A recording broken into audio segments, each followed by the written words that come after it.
सूरह माइदा का 11वां रुकू। बनी इसराइल में जो लोग काफिर थे उन पर लानत की गई थी। किन पर से? बनी इसराइल में जो काफिर थे उन पर लानत की गई थी, दाऊद अलैहिस्सलाम और ईसा इब्न मरियम अलैहिस्सलाम की ज़बान से। ये लानत इस सबब से हुई कि उन्होंने हुक्म मखालफत की, रहस्य निकल गए, यानी उनको जो हुक्म मिला था अल्लाह की तरफ से और पैगम्बरों की तरफ से, उनको वो नहीं माने, मखालफत किया और हद से निकल गए। इसलिए उन्होंने क्या किया? उनको लानत भेजी। जो बुरा काम उन्होंने कर रखा था, इसे एक दूसरे को मना ना करते थे। वाकई इनका फाल बेशक बुरा था। एक दूसरे को गलत काम करते तो एक दूसरे को नहीं समझाते थे। आज मुसलमान भाई क्या देखो, एक दूसरे को कोई गलत काम करते हैं तो समझा लेते हैं। जुम्मे के दिन बयान होता है, जो जमायतें निकल के लोगों को दीन के रास्ते पर बुलाते हैं। महीने महीने में कहाँ हर मंडलम में क्या लोगों को दीन के दावत देते हैं, खाना पानी पिला के उनको खुश करके भेजते हैं ताकि वो दीन को समझे।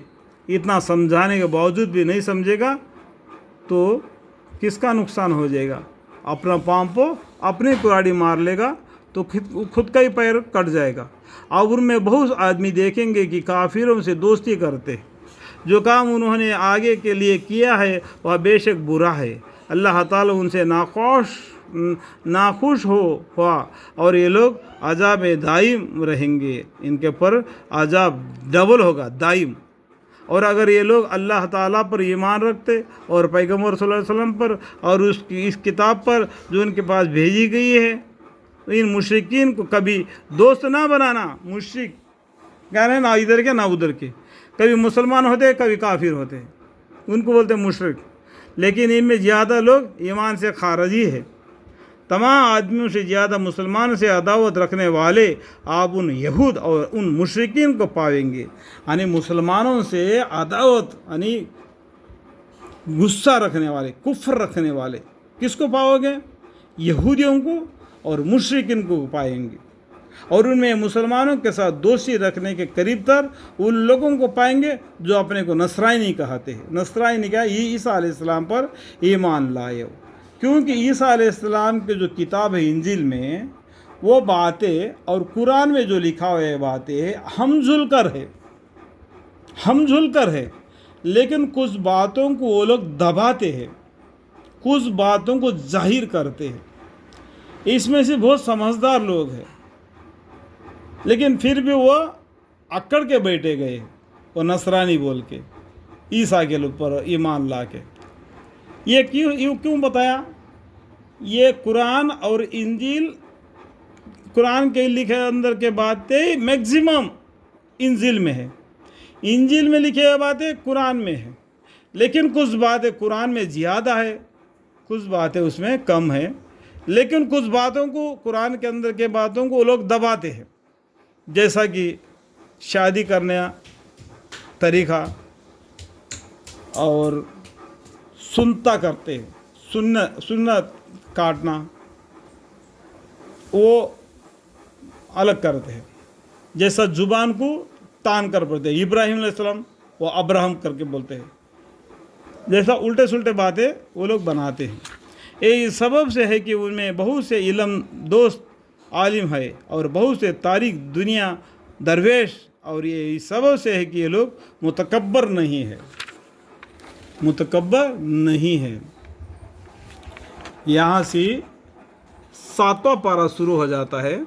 और जब वह इसको सुनते हैं जो कि रसूल सल्लल्लाहु अलैहि वसल्लम को भेजा गया है, तो आप उनको आंखें आंसुओं से बहता हुए देखते हैं। इस सबब से कि उन्होंने हक़ को पहचान लिया।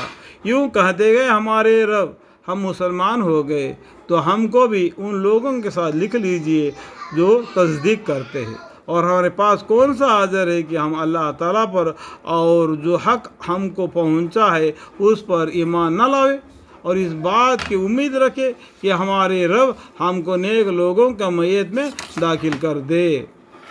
सो उनको अल्लाह ताला उनके कोल के सिल में ऐसे बाग देंगे जिनके नीचे नहरें जारी होगी। ये उनमें ہمیشہ ہمیشہ کو رہیں گے، اور نیکوکاروں کا یہی جزا ہے، نیک کام کرنے والوں کو یہی جزا ہے، ان کو جنت ملے گی۔ یہاں کا معنی ہو بہوب ہے، ربنا آمنا فاکتبنا مع الشاہدین وما لنا لا نؤمن باللہ وما جاءنا من الحق ونطمع ان يدخلنا ربنا مع القوم الصالحین۔ یا اور جو لوگ کافر ہے اور ہمارے آیت کو جھوٹا کہاتے رہے، وہ لوگ دوزخ والے ہیں۔ یعنی اللہ کے حکام کو ماننا، اللہ کے بتلائے ہوئے راستے پر چلنا، پیغمبر صلی اللہ علیہ وسلم نے بتلائے ہوئے راستے پر چلنا، یہ ہمارے لیے زندگانی ایک عیش و خوشی کی ہوگی، اور مرنے کے بعد جنت نصیب ہوگی۔ جو اللہ کے حکام کو جھوٹا بتلانا، پیغمبروں سے الٹا سلٹا جھگڑا بازی کرنا، ان کے باتوں کو نہیں ماننا اور دنیا میں فساد پھیلا دینا، ایسے کام کرنے سے اللہ ان کو دوزخ میں داخل کر لے گا، وہ جانے کے لیے بہت بری جگہ ہے۔